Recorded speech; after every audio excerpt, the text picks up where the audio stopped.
Je trouve qu'on comprend quelque chose d'eux en les regardant faire. Ça, c'est quelque chose qui m'intéresse beaucoup. Et alors peut-être c'est pas toujours volontaire, ça c'est difficile à dire, mais souvent leurs œuvres sont belles, enfin, quelque chose que je saurais pas faire moi-même. Et on comprend la façon dont elles bougent, voilà, elles vont penser, elles vont choisir leurs couleurs. Ça dit beaucoup de choses d'elles quand on les connaît un petit peu. Elles vont pouvoir exprimer leur centre, leur point d'intérêt. Par exemple, tout à l'heure, Simon qui dessinait la mer, ça c'est un thème qui lui est cher, qui revient souvent chez lui. Ça peut être des couleurs comme Erika, alors elle c'est le rose, enfin voilà, c'est sa patte, hein, elle ne va pas changer d'avis. Et puis ça leur donne aussi un nouveau positionnement, une nouvelle façon d'être par rapport aux autres soignants, aux autres résidents. Voilà, ils affirment quelque chose d'eux qu'on ne connaissait pas autrement peut-être. Vincent, par exemple, qui peint avec le doigt, eh bien, c'est quelque chose qui surprend quand on ne sait pas qu'il en est capable. C'est voilà, quelque chose qu'il a trouvé lui-même. On a essayé plusieurs outils.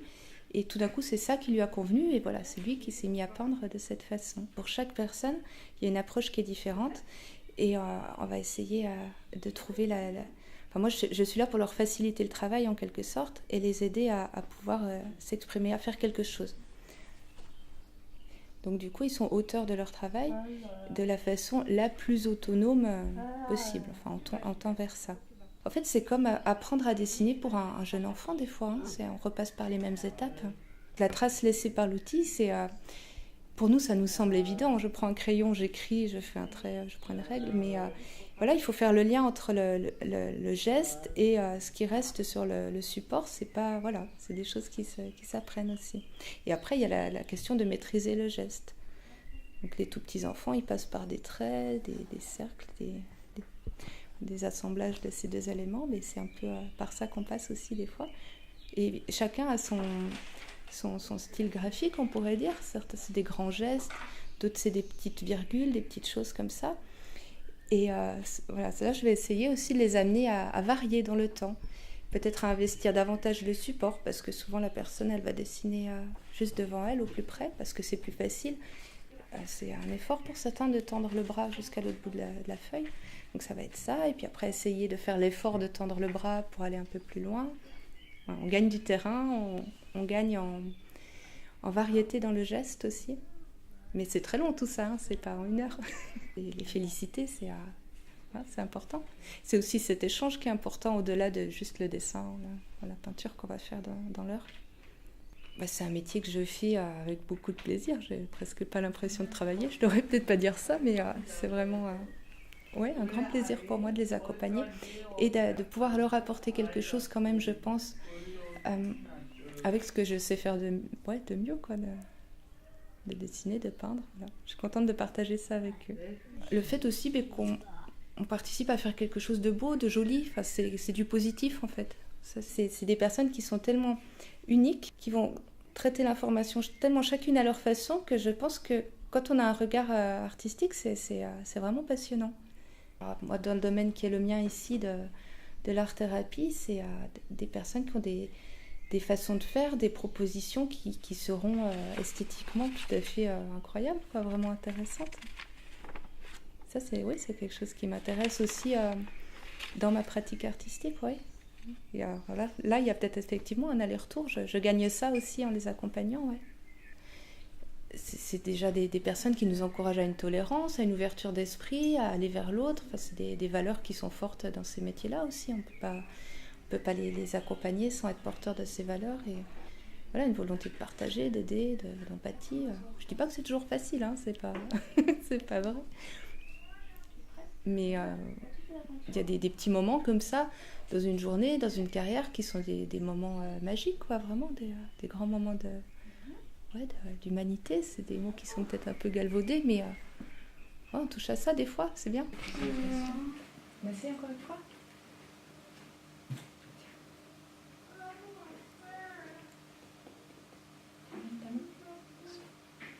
Oui, bravo Hortense. Tiens ton pinceau là.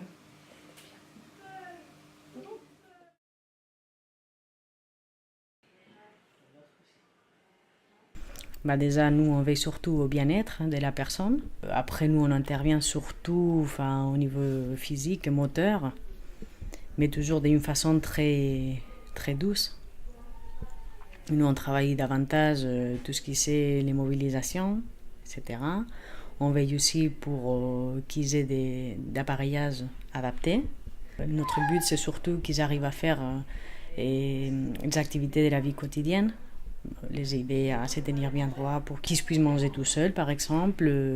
Juste le simple fait de faire un transfert du fauteuil au sol, du sol au fauteuil, les aider lors de la marche et surtout prévenir des déformations, etc. Ça peut être un problème à la naissance, il y a juste un manque d'oxygène au cerveau. Et voilà, ça peut créer une paralysie. Ça peut être des enfants avec des syndromes. On a des enfants avec des dommages acquis, accidents, etc. Ça se peut que tu aies des enfants qui ont suivi des maltraitances. Et après, il y a aussi des grossesses qui se sont passées très bien. Et puis, dans les derniers trimestres, la maman elle a chopé une infection, une bactérie, donc infection. Et puis, voilà. Il y a des enfants prématurés. Il y a des accouchements multiples, donc des émaux. Et puis, il y en a un qui s'est asphyxié avec les cordons de l'autre. Donc, voilà. Et puis après, les problèmes obstétriques, à la naissance. Ça peut être à la naissance, ça peut être acquis plus tard. Et ça peut être par des maladies génétiques. Mais il y a plusieurs possibilités. Et c'est vraiment une richesse parce qu'en fait, avant de commencer à travailler dans les handicaps, tu vois ça, tu aperçois ça comme un monde parallèle. D'accord ? C'est comme on vit dans deux mondes parallèles complètement différents. Mais après, au fur et à mesure, tu te rends compte qu'on est tous dans le même monde, sauf qu'on vit dans des espaces différents. Et puis que des fois, on se rejoint au milieu, et d'autres fois, chacun va de son côté. Ça peut faire peur. Je pense que les gens, ils ont peur, mais comme pour tout, parce qu'ils ne connaissent pas. Et c'est un peu un cercle vicieux. On ne connaît pas, donc on a peur. On a peur, et ça ne nous invite pas à connaître. Moi, je pense que plus ils ont des infos, les gens, plus on peut les traiter comme des gens normaux. Et plus on peut dire, écoutez, ce ne sont pas des gens agressifs, voilà, c'est pas parce qu'ils ne se parlent pas qu'ils n'arrivent pas à communiquer, c'est pas parce qu'ils regardent d'une façon telle qu'ils veulent du mal ou qu'ils vont vous faire du mal. Je pense que ce sont des choses qu'il faut qu'on travaille tous un peu dans notre quotidien. Et voilà, rapprocher surtout la base aux enfants et qu'ils puissent grandir dans une société et qui intègre et pas qui met de côté les gens soit pour quelques raisons ou d'autres. Pour moi, le but, c'est l'intégration. Voilà, la connaissance et l'intégration. En respectant leurs différences, bien sûr. De toute façon, pour moi, il faut accepter la différence chez l'autre, mais pour pouvoir l'accepter, il faut déjà la connaître. Donc, si on ne donne pas la possibilité de connaître, à mon avis, ça ne va jamais se faire. Ce sont des gens qui vont être très francs, ils n'ont aucun jugement. Et puis, je pense que c'est ça, et ce qu'eux, ils veulent, de ne pas avoir des jugements extérieurs. Et au final, que tu les traites comme tu traiterais quelqu'un d'autre qui n'est pas c'est un handicap, qui ne soit pas différent. Je pense que eux, ce qu'ils veulent, c'est être traités comme des gens, entre guillemets, normaux. C'est pas parce qu'il y a un handicap ou une différence que les règles changent. Donc je pense que ça aussi, c'est très important. C'est pas parce qu'ils sont en fauteuil qu'ils vont avoir d'autres avantages. C'est-à-dire les règles civiques de la société. Tu dois pas taper une autre personne. Donc ça, c'est une règle civique pour tout le monde. Donc pour eux, c'est aussi une règle civique. Il faut qu'ils respectent ça. Mais après, c'est comme toute éducation. Il faut qu'après, dans leurs différents espaces de vie, ça suive. Si ça ne suit pas, c'est là où il y a un problème. Donc, voilà. Ça, c'est vrai que ce n'est pas notre travail direct, mais indirectement, on est confronté à ça. Et aussi de faire rentrer dans un cadre éducatif. Donc ça, peut-être, c'est la partie du boulot la plus compliquée, de les faire rentrer dans un cadre éducatif. Parce que ça, c'est aussi important. On a tendance à penser que parce qu'ils ont une différence, il faut les traiter différemment. Ce n'est pas la compassion, c'est de l'empathie. Et ça va être la base de notre métier. C'est être empathique avec la personne parce qu'on va essayer de nous mettre à leur place pour savoir s'ils souffrent pas, etc. Essayer de comprendre, mais pas les plaindre. Ce sont deux concepts complètement différents.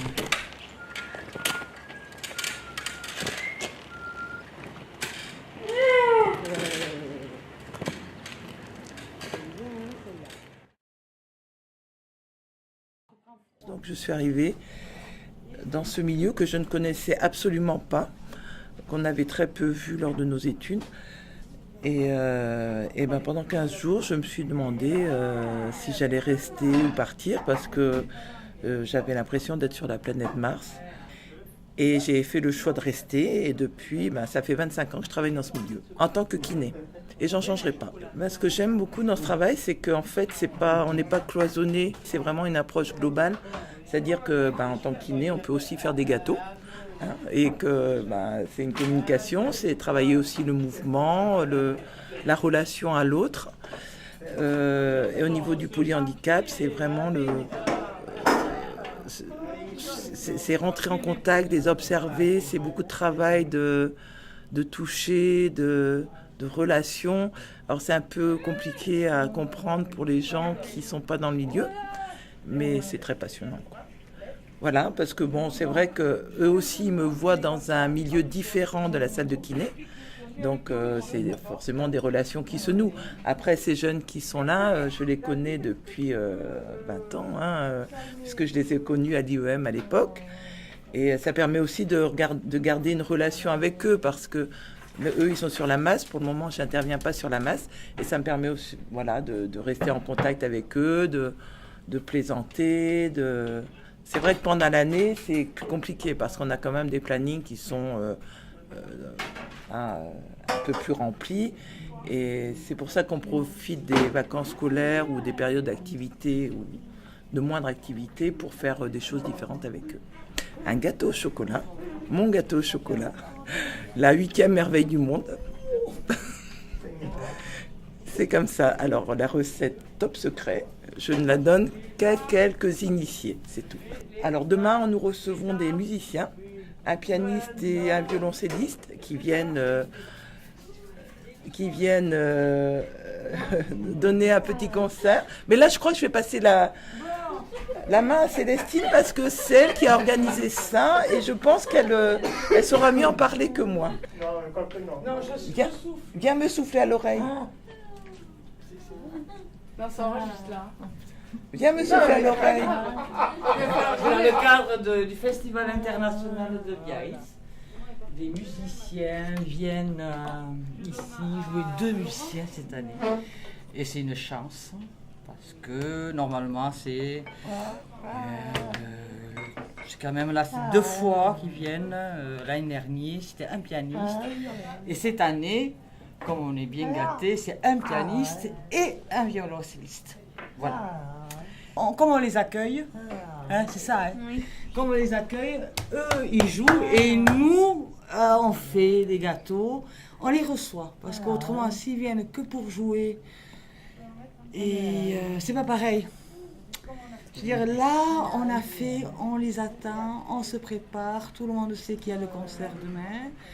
Et on a été acheter, on a fait les courses, on a fait faire des bouquets aussi, on a vu aussi qu'on allait les installer. C'est une fête, je veux dire, on ne les reçoit pas comme ça, on les reçoit, on les a, comment on dit, on les accueille, voilà, et ça c'est très important. Voilà. Et donc, c'est un échange, c'est un partage. Eux jouent et nous, après, on va leur offrir des gâteaux pour les remercier. C'est comme ça, c'est un échange. Parce qu'on les attend quand même. Et quand on attend, on réfléchit un peu comment on peut les recevoir. C'est pas ça, Gigi? Oui. Oui. Tu es d'accord avec ça? Oui. Nathalie, tu es d'accord avec ça? Oui. Stéphane? Oui. Ah oui, là, ça fait quand même bien 2 jours de cuisine. Non, ils sont venus, ils savent. C'est un échange comme ça. Eux, ils participent. Et voilà, parce que c'est important qu'eux participent aussi. Et nous, on est dans la partie... Ah, on est d'accord, Nathalie, Oui. Stéphane, tout ça. Oui. Voilà. Bah oui. Comme ça, pour demain, quand ils vont venir, ils n'arrivent pas comme ça. Ils sont attendus.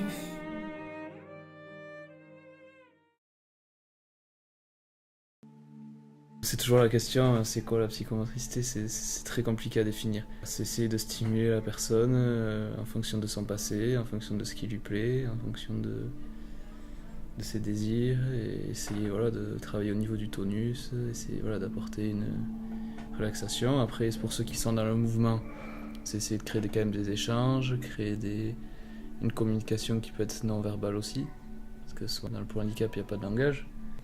Et avec ses plaisirs, avec ce qu'elle aime moins, avec ce qui l'intéresse, avec ce qui pourrait l'intéresser, avec ce qui l'intéresse plus. Tout est calculé. Je vais pas mettre toutes les stimulations visuelles en même temps. Je vais essayer de voir si elle est capable de regarder en fonction de la stimulation, ou si au contraire elle réagit moins ou pas du tout. Je vais essayer de voir s'il y a des couleurs qu'elle préfère, voilà, c'est essayer de en fait établir un peu un profil de l'enfant. Ce qu'il apprécie et surtout ce qu'il n'apprécie pas aussi, parce que du coup sur les lieux de vie après on peut aussi adapter. Donc ça permet d'établir la manière d'être au monde en fait de la personne. Moi je vais essayer de lui faire comprendre son corps, comprendre comment il est organisé, comprendre qu'est-ce qui est lié. Ça, je vais toucher des pieds, comprendre qu'il y a deux parties de corps, enfin voilà, tout ce qui fait qu'on en soit là quoi. Et le corps, voilà, c'est un espace à soi, c'est un espace. Et voilà, c'est avec ces enfants qui n'ont pas eu trop d'expérience motrice à l'enfant, qui n'ont pas pu expérimenter forcément les roulades, voilà, tout ce qui fait qu'aujourd'hui on puisse s'orienter dans l'espace et même dans le temps. Et ces enfants, ils l'ont pas trop expérimenté. Donc ils n'ont pas forcément senti tout ce qui est tapis au niveau des bras, ils n'ont pas senti le contact au niveau... Voilà, eux c'est plutôt l'échange, c'est plutôt les manipulations, vous voyez, comme au début. Enfin voilà, moi j'essaye un peu de repartir, voilà, de considérer l'individu sans rien. Même quand il y a des corsets et tout, j'enlève. On va essayer de connaître son corps de manière brute.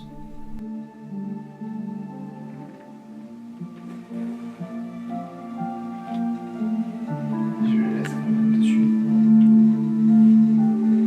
Voilà, donc là en fait elle a un peu tout ce que j'ai fait depuis le départ. J'ai rien enlevé pour l'instant. J'ai laissé le ballon. Elle a toujours le drap qui est dessus et l'objet est toujours sur elle. Donc je laisse vraiment une continuité. J'ai pas fait n'importe quoi, j'ai pas pris 50 objets. Enfin voilà, j'ai essayé quand même d'avoir une séance un peu avec pas grand chose, mais des choses qu'elle connaît déjà.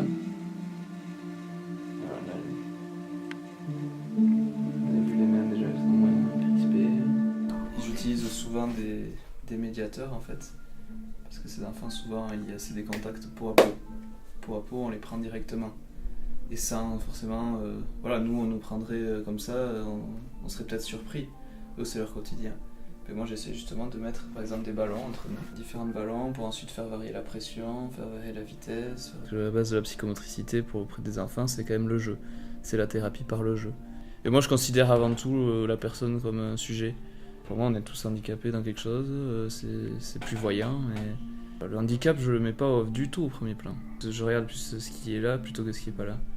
Voilà, j'aime l'aide à l'autre, j'aime aider l'autre, j'aime avancer avec l'autre. Avec eux on n'a pas le droit de mentir quoi. Le langage ça peut être aussi, on peut parler et ça veut rien dire. Avec eux, parler avec le corps il parle. Et on peut pas mentir avec son corps. On peut pas, donc il faut être vrai quoi. Si l'enfant il sent qu'on est crispé, il va être crispé. Si l'enfant, donc ça nous apprend beaucoup nous aussi à gérer soi-même son corps, à gérer ses émotions.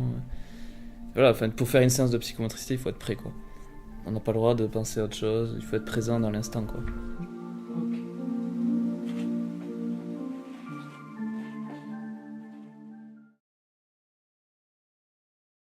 Eh bien, soignante au niveau de l'éveil. C'est les polyhandicapés les plus lourds que j'ai depuis une dizaine d'années maintenant que je suis sur cette équipe-là, oui. Surtout davantage quand même dans le soin, le le bien-être du résident, surtout. De toute façon, c'est ma priorité d'abord. Moi, je dis toute activité passe après ces soins-là, qui sont très importants. Il faut être bienveillant quand même, ne serait-ce que de les penser dans la journée, les sortir de leurs coquilles, les allonger, leur faire des massages le soir au moment des bains, des douches. C'est tout ça quoi, qui pour ma part est important aussi. Imaginez-vous toute une journée sur une coquille du matin jusqu'au soir assis. Mais moi, c'est impensable qu'on puisse même quand il fait chaud, avec les canicules, tout ça. Mais ça va de soi de les sortir, ne serait-ce de leur coque, de les mettre dans le lit, dans une chambre fraîche. Enfin, c'est tout ça le bien-être, moi je dis. Penser au confort du résident, au confort.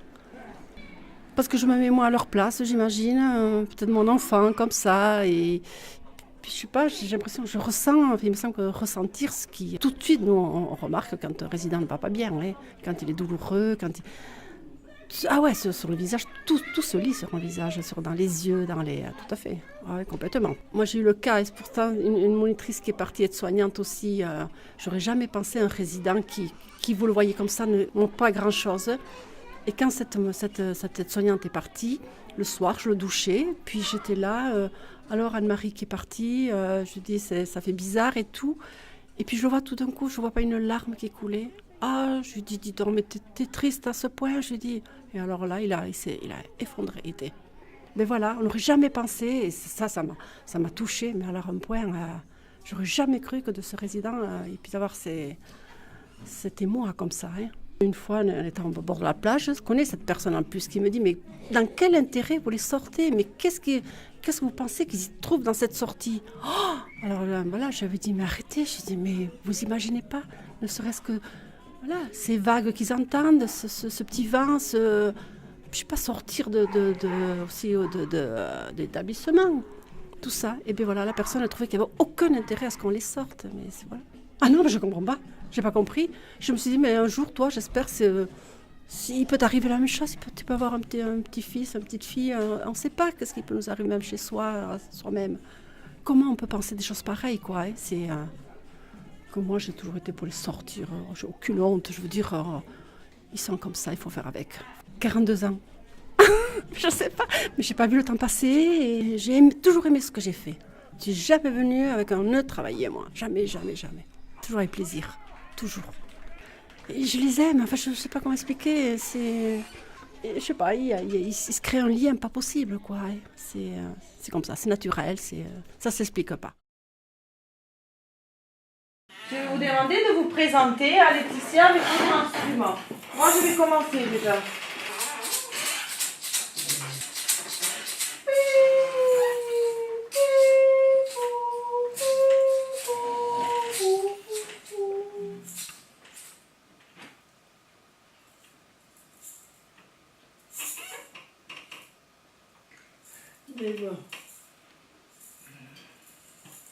Merci. Alors la musicothérapie, c'est une thérapie qui permet d'émerger la communication à travers le son. Alors ça peut être la communication émotionnelle, comme ça peut être la communication corporelle, comme ça peut être la communication verbale. Donc je vais l'aider en lui proposant, ou qu'elle me propose, ça dépend, toujours à travers l'objet sonore. Peu importe quel objet sonore, ça peut être une table, ça peut être une chaise, ça peut être un papier, vous avez bien vu. Comme des instruments, bon, j'utilise pas mal ma voix, mais j'aime aussi utiliser l'environnement. Et à ce moment-là, la personne, elle va émerger. Par exemple, si elle est en colère, elle va exprimer sa colère. Et à ce moment-là, je vais l'accompagner pour qu'elle ne se blesse pas. Ou alors, si elle a des gestes qui sont nocifs pour elle, je suis là aussi à transformer son geste par autre chose, de moins nocif pour la personne, d'accord, par rapport à la sécurité. Et ensuite, une fois que je suis arrivée à ce point de vue, de libérer, d'aider à la personne de se libérer de cet émotionnel qui est quand même assez figé, et bien à ce moment-là, quand il y a eu cette détente, après cette évacuation, je vais me servir de ce qui s'est passé pour créer transmuter pour créer quelque chose, une chanson, une mélodie, une musique dans le mieux-être. Donc on va se servir quand même du mal pour faire le bien. Et le son est extraordinaire dans ce sens-là parce qu'il a une fréquence qui est beaucoup plus élevée que la voix parlée, par exemple. Il y a des fréquences, des notes qui peuvent toucher en fait la stimulation cérébrale, l'intention de l'autre pour que je puisse rentrer en communication avec lui. De ce qui s'est passé par exemple aujourd'hui avec Diane. Avec Diane, quand je lui parlais à l'oreille, j'utilisais une certaine forme de fréquence et de son et elle était en communication avec moi. Je pense qu'elle doit ressentir une présence, un accueil pour une sécurité. Parce que la voix, elle contient, le son contient. Alors, je ne sais pas ce que vous avez remarqué, mais j'ai utilisé pas mal des choses graves. Le son grave, par exemple, est apaisant. Donc, du coup, dans ce contexte-là, si je lui ai prononcé des sons graves, certainement, ça l'a sécurisé pour qu'elle puisse me répondre. C'est toujours en lien avec des sons archaïques, hein, parce que c'est le fœtus qui a vécu ça dans le ventre. Donc on va aller chercher, on va puiser dans ces sons-là, beaucoup. C'est directement le contact avec l'âme. Ah oui, c'est la vie, c'est l'énergie de vie qui nous traverse à travers le son. La vie vibre dans tous les sens en fait, d'un coup, comme ça. Et en fait, de cette sensation-là, cette force de vie que je ressens en moi, je suis dans la transmission. Ça m'apporte énormément de joie de pouvoir y contribuer à leur joie et à leur soulagement. Et à trouver un moyen de communication sans trop de complications. Pour moi, la notion de normal n'existe pas, parce que ça n'existe pas. Pour moi, ils ne sont pas polyhandicapés, ils sont en situation de handicap. Être en situation peut évoluer, mais si on dit quelqu'un qui est polyhandicapé, c'est polyhandicapé, bon allez, c'est l'étiquette. Non, je veux pas parler comme ça, moi. Non, je veux avoir une ouverture de possible, d'amélioration. Jour de neige et jour de l'an et bon année. Oh, vive le vent.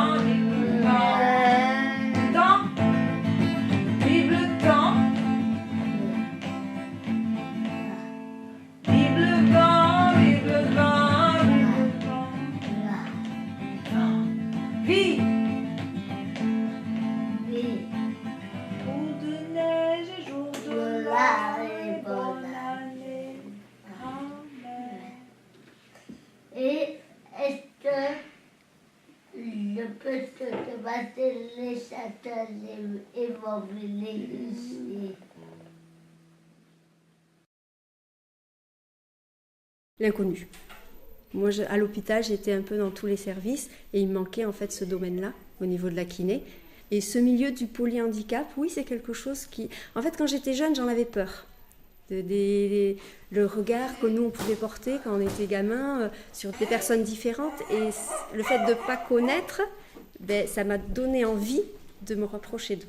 On n'en parlait pas dans la famille, j'en croisais pas dans ma vie quotidienne, je croisais pas ces gens-là, j'avais pas de rapport avec eux, je les connaissais pas.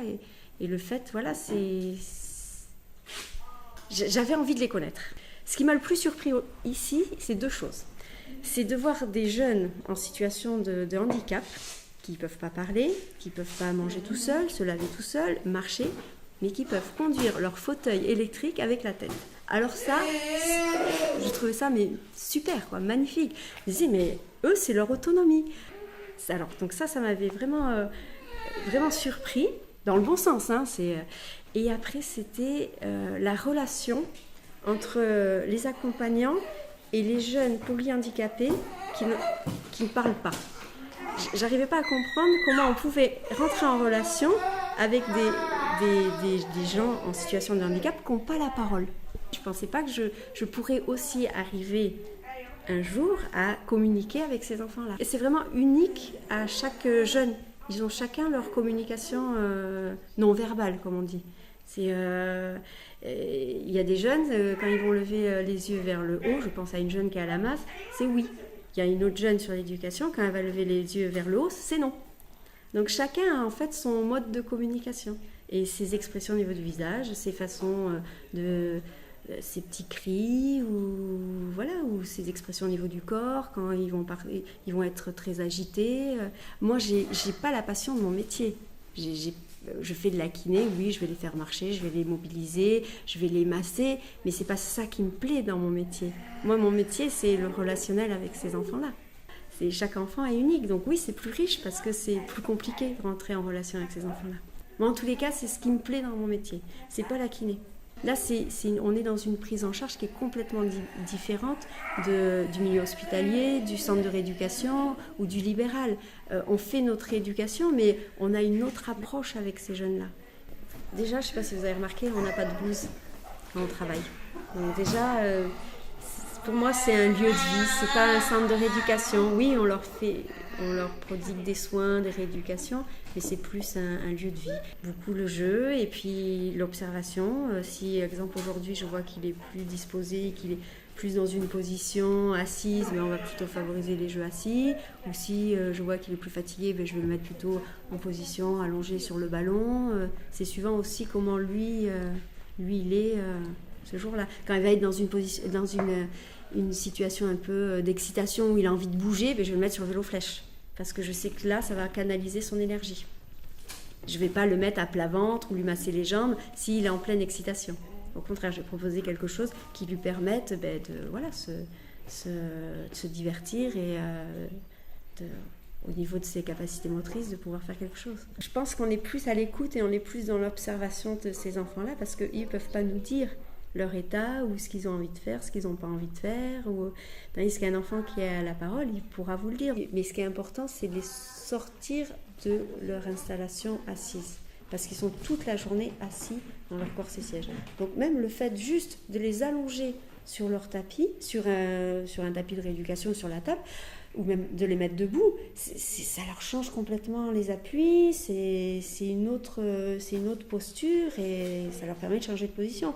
Nous, toute la journée, un coup on est debout, un coup on est assis, on change toute la journée de position. Et puis ça évite tout ce qui est rétraction, parce que quand ils sont assis toute la journée dans un fauteuil, au bout d'un moment, vous avez des rétractions musculaires, au niveau articulaire, des raideurs.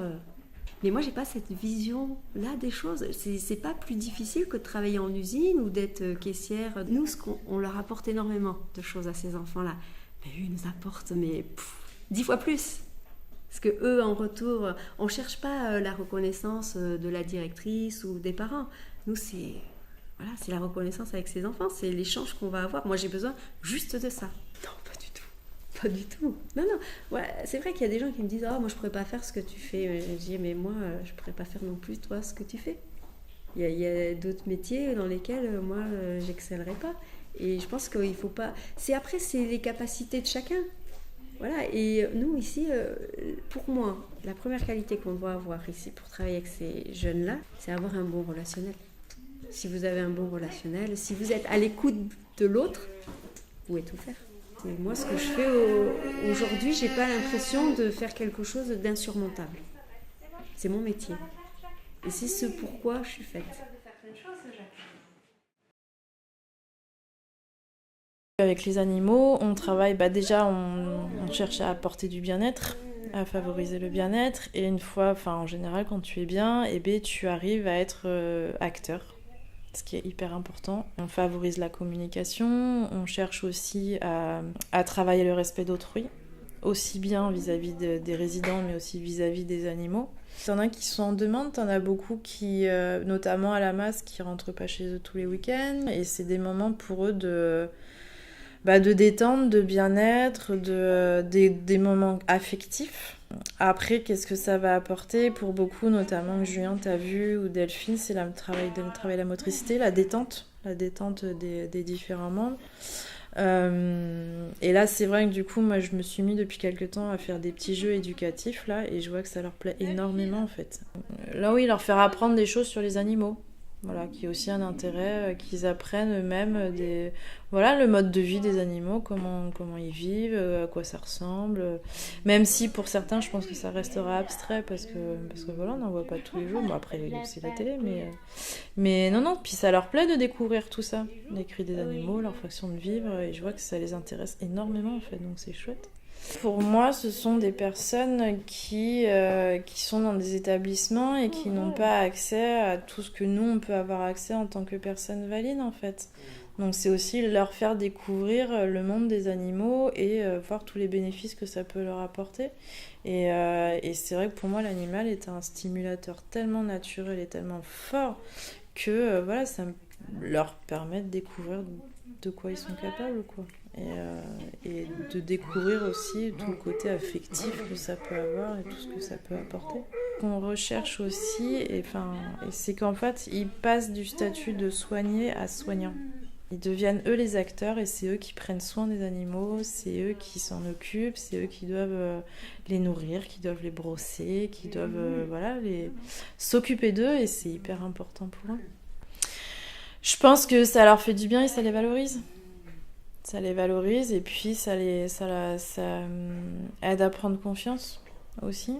Et puis ils sont fiers d'eux, quoi. Et c'est vrai que moi j'accentue énormément là-dessus. Je suis j'essaye en tout cas j'essaye autant que je peux de les valoriser et de leur faire se rendre compte de ce qu'ils sont capables de faire et du bien-être qu'ils apportent aux animaux par tout ce qu'ils font, quoi. Je suis ravie quand je vois certains résidents qui, au bout d'un moment, se mettent à devenir spontanés et puis aller chercher la nourriture eux-mêmes quand ils ont la possibilité de le faire, ou qui me demandent aussi, tout simplement, pour ceux qui peuvent pas se déplacer, mais que ils vont chercher les paniers, ils vont chercher la nourriture, ils vont chercher les brosses, ils ont envie de faire et ils savent ce qu'ils doivent faire et ils ont envie de le faire, quoi. Ils ont envie de s'occuper des animaux, ils ont envie de prendre soin d'eux. Ouais, ça les responsabilise énormément, ouais. Non, c'est eux qui doivent faire attention. Et ici, c'est plus, justement, leur faire se rendre compte des capacités qu'ils peuvent avoir. Et c'est vrai que le but final de pouvoir reproduire ces capacités-là qui peuvent être développées dans les ateliers, en dehors des ateliers, ce serait le but ultime. Mais quand je vois un sourire sur le visage d'une personne qui ne sourit pas en temps normal et qui est... pour moi, c'est tout bien. J'ai gagné, quoi. J'ai gagné ma journée, j'ai gagné ma vie, Voilà, c'est la plus belle récompense que les résidents puissent m'offrir, quoi.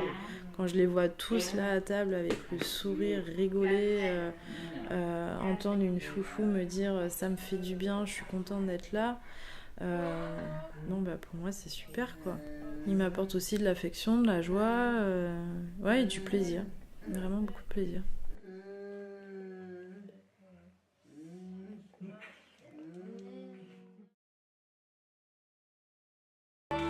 Je suis monitrice éducatrice ici.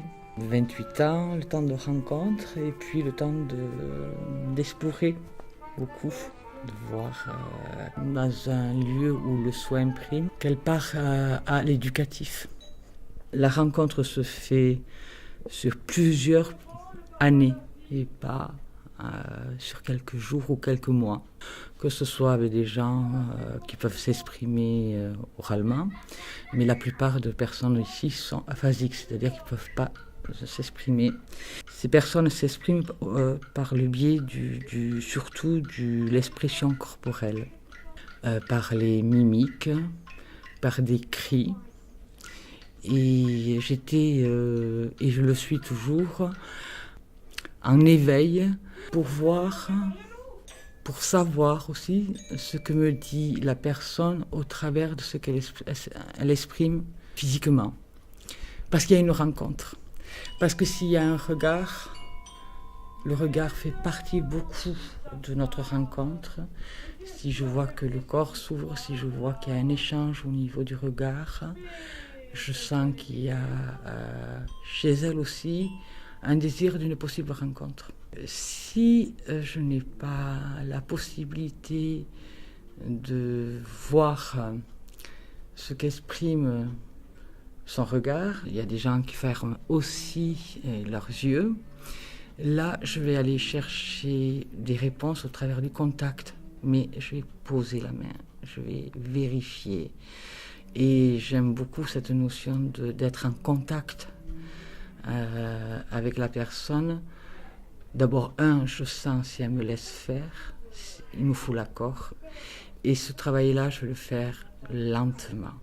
Le contact quand j'ai un atelier conte, le contact quand je suis en détente et le contact quand je donne à manger, voilà.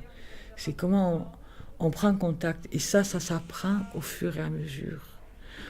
Moi, quand je suis arrivée ici, je me dis comment je vais faire. Voilà. Et il faut savoir s'ouvrir à l'autre. Oui, j'ai beaucoup d'admiration de la façon dont certains ont de créer et d'être au monde. Et je peux être fascinée aussi par l'insistance de quelqu'un qui, de toute façon, a l'intention de se faire comprendre. Et je peux vous dire que certains mettent beaucoup d'énergie et ne lâchent pas. Et là, je me dis chapeau. Mon souci, c'est de savoir le bien-être. Mon souci, c'est l'accueil de ceux qui sont. Mon souci, c'est la rencontre avec, pas le silence, ça va être du silence pour certains. Pour moi, ça ne le sera pas, parce que je vais essayer tout de suite de voir une expression corporelle, un maintien, voilà, ça je vais voir. C'est le pari de la rencontre aussi entre eux. Donc la plupart d'entre eux ont une image très négative. Ils ne peuvent pas se rappeler. Et il y a aussi cette réalité-là du fait de l'handicap.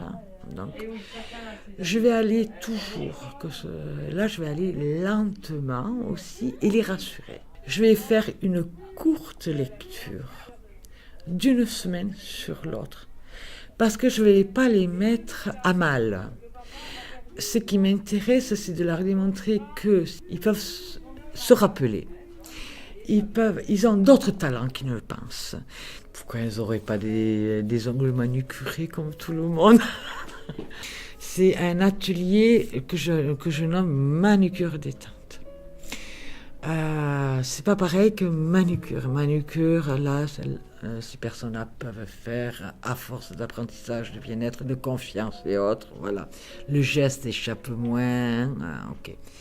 Mais quand j'ai détente manucure, des fois la détente prime beaucoup plus. Et une main qui reste à plat. Une plume qui effleure, ça fait énormément de relâchement. Si j'ai une main à plat, ça veut dire que là, j'ai déjà la personne qui est très bien, qui est en confiance. J'ai son accord.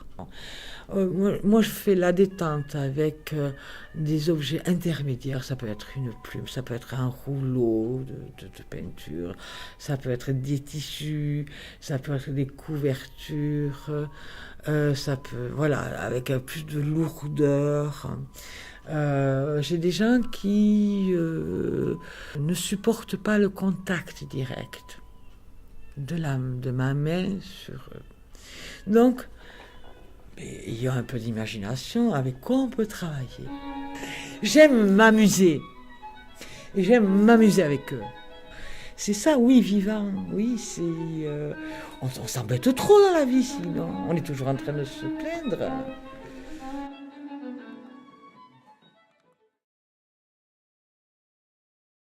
Je me suis dirigé vers un centre pour d'autres conditions et surtout pour un public différent, plus attachant, où ça fait, ça fait relativiser un peu parce que c'est pas du tout la même pathologie. Donc voilà, une prise en charge totalement différente. Je travaille en équipe aussi, que j'ai pas forcément en libéral. Et voilà, une autre ambiance. C'est vrai que voilà, le monde de handicap, ça m'a pas du tout fait peur parce que j'ai des copains qui sont aussi en situation de handicap, donc j'ai pas du tout ce regard un peu méfiant, voilà, sur ce type de gens-là. Donc voilà, moi j'ai foncé et c'est de l'affectif, plus l'affectif et de l'amour, c'est que c'est une relation où là on voit vraiment l'handicap en face, on voit les difficultés vraiment du résident et que là il faut se comporter différemment, c'est qu'il faut être plus dans l'affectif, quoi. C'est que c'est des rapports de plus ou moins proches. Où des fois voilà, il faut faire quelques câlins, tout ça, rassurer un peu le personnage personnes handicapées, qu'on n'a pas du tout en libéral, où la personne elle est valide et elle demande un soin et pas plus. Donc voilà, c'est vrai que c'est un contexte totalement différent et d'où le travail en équipe aussi qui est important pour vraiment rassurer un peu cette personne-là et qu'elle se comporte bien, et que le soin se passe bien. Voir le résident avec un sourire, voir qu'il utilise ses capacités avant qu'il n'utilisait pas, qu'il marche, certes avec des difficultés, mais qu'à la fin du soin, il ait le sourire et qu'il redemande ce soin-là, c'est flatteur et c'est valorisant. Oui, c'est sûr que ça donne envie de continuer avec eux et de donner le maximum pour essayer de rendre l'handicap moins lourd. Certes, il est déjà assez compliqué, assez lourd, mais voilà, de rendre au mieux leur quotidien et surtout leur donner du plaisir, quoi. Non, après, c'est sûr que je vais pas vous dire que tous les jours c'est facile ici. C'est un public à la fois attachant, mais à la fois aussi lourd. Et on arrive dans une routine aussi des fois où on voit pas le progrès comme je peux avoir en libéral. C'est qu'on a un métier de kiné on peut travailler un peu partout. On a la chance de travailler avec différents publics. Et c'est vrai que voilà, on peut travailler, comme on dit, avec les personnes handicapées, les personnes âgées, les sportifs. Et moi, j'ai besoin de ça. J'ai besoin de travailler avec tout cet univers-là de gens. Et voilà, ce que j'ai pas forcément ici, je l'ai ailleurs. J'essaie de les récupérer ailleurs. Et ce que j'ai pas en libéral et vice-versa, j'essaie de trouver mon plaisir un peu partout, quoi. Et c'est un public pour ma part un peu délaissé et nous en tant que kiné on a les capacités de travailler avec eux et il faut juste l'envie et c'est largement faisable de travailler avec ce genre de public.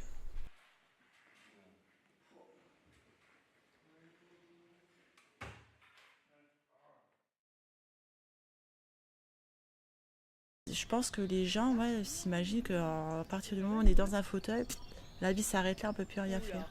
Et non, au contraire, la vie continue et justement c'est notre travail de tous les jours, leur amener du bonheur, leur amener du plaisir, à se rendre compte que la vie, même dans un fauteuil, elle est belle parce que on peut aller dehors, on peut faire un tour, on peut aller au cinéma, on peut aller à la plage, on peut rester au soleil, ils sont capables de regarder un film au cinéma.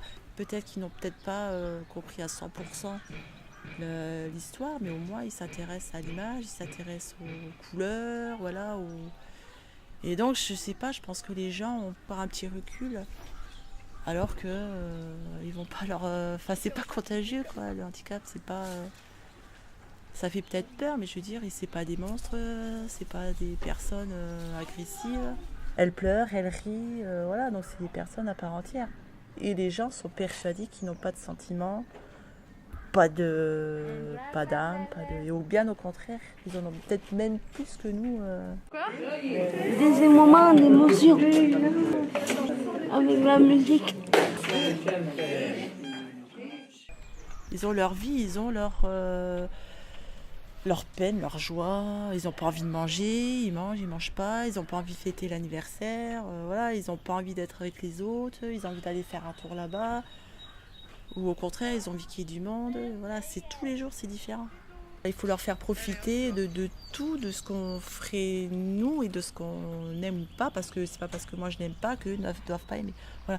Donc il faut avoir un esprit ouvert à tout, voilà. Donc l'apéro, c'est vrai que c'est quelque chose qu'à la limite tout le monde aime. Les cacahuètes, les chips, le pain grillé avec du pâté dessus, voilà, c'est des choses simples mais qu'eux aiment. Donc je pense que c'est important de leur faire connaître aussi des choses. Peut-être qu'ils n'ont pas l'habitude de faire à la maison. Si on fait une sortie à la plage, on va prendre des plats qu'ils n'ont pas ici. Ou même chez eux, si ceux qui peuvent manger normal, on peut prendre des panini, ce pain grillé, voilà, avec le gruyère. C'est des petites choses simples, mais que c'est la vie de tous les jours. C'est la vie que chacun, que les 3/4 des personnes font, quoi. Donc je trouve qu'on ne peut pas les priver de ça. Parce que c'est pas parce qu'en effet elles sont en fauteuil ou qu'elles mangent, qu'il y a des résidents qui mangent mixé, c'est-à-dire une texture lisse, qu'elles n'ont pas droit après de goûter à autre chose. Donc en effet, quand on fait une sortie avec un résident qui mange en texture lisse ou mixée, on va s'arranger quand on fait un pique-nique d'acheter des petits pots de bébé, comme ça, voilà, ça ressemble. La texture est à peu près la même qu'ici, mais avec des saveurs différentes. Donc, on trouve toujours un subterfuge où ça ne laisse pas le résident. Ça ne le laisse pas, mais en même temps, ça va lui montrer qu'il y a autre chose à l'extérieur. Il faut rester le plus simple possible et leur donner la simplicité de la vie autour de nous, parce que la vie autour de nous, finalement, elle est simple. C'est nous qui nous la compliquons. Et eux, en fait, quand ils sont simples, donc ils veulent la simplicité dans la vie de tous les jours. Après, c'est sûr qu'ils ont des hauts, des bas. C'est à nous de composer et de faire en sorte que ces petits aléas-là, qui ne sont pas forcément bien pour eux, ne les parasitent pas et deviennent un gros inconvénient, quoi. Voilà. C'est sûr qu'on donne beaucoup de soi. C'est pour ça qu'il faut, quand je vous dis que notre vie c'est un peu la leur, c'est à nous aussi après de mettre des barrières. C'est important d'avoir une vie au-delà d'ici, parce qu'ici ils sont des éponges, nous sommes des éponges. Ils prennent, on prend. C'est pour ça qu'on dit que c'est un lieu de vie, ici c'est leur maison. Même si pour certains ils rentrent un week-end sur 2, peut-être toutes les vacances scolaires ou une semaine pour les vacances. Voilà, donc ici c'est leur lieu, ils sont là 24 heures sur 24. Et c'est pour ça qu'à la limite, c'est nous qui on fait une intrusion dans leur vie privée. Même si en effet on travaille tous les jours avec eux, auprès d'eux, on les lave, on les habille, on leur donne à manger, c'est quand même leur chez-soi. Donc il faut respecter leur chez-soi, leur petite chambre, leur petit coin intime, il faut savoir faire la part des choses. En effet, c'est vrai que c'est notre travail, on y met beaucoup d'amour, beaucoup de sensibilité, beaucoup d'ardeur, et on ne peut pas leur donner, on n'est pas leurs parents. C'est vrai qu'on est accompagnant, soignant, moniteur. C'est vrai que pour eux, on représente quand même beaucoup, mais c'est à nous de faire une coupure, de ne pas leur donner plus qu'on ne peut donner. On est peut-être un substitut de parents, mais on ne pourra jamais remplacer leurs parents. Alors, on ne peut pas tout mélanger, on peut pas... Tu recommences pas, Simon, hein? Simon! Parce que c'est un travail d'équipe. Parce que je veux dire que on s'unit et chacun a son métier et on y va tous dans le même sens. C'est ça. C'est-à-dire, je veux pas parler d'individualisme. Je veux dire que on est différents, mais on se complète dans nos compétences. Et du coup, qu'est-ce qui se passe? En fait, la personne va mieux.